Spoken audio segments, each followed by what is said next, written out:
Hi friends, అందరూ బాగుండరా? మేము దుబాయ్లో ఉండే అతి పెద్ద పూల తోటకు పోయినాము. ఈడ పూలు, పండ్లు, చెట్టు, చేమ అన్నీ నిజమైనటియే.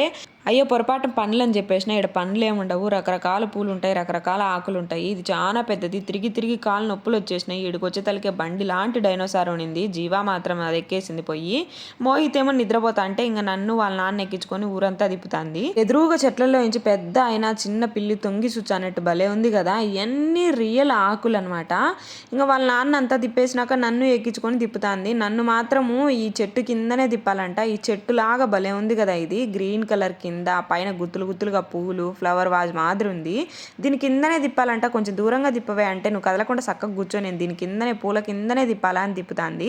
అయితే ఈ బండి తోలిన దానికి మాకు 15 నిమిషాలకు 1300 లెక్క తీసుకున్నారు. చాలా అన్యాయం అనిపించింది. మీకు ఎలా అనిపించిందో కామెంట్ చేయండి. అన్ని డైనోసార్లు నోరు తెరుచొనే తోక తిప్పుతాంది, కానీ మా డైనోసార్ మాత్రం ఏది చేయలే. Thanks for watching. Please subscribe my channel.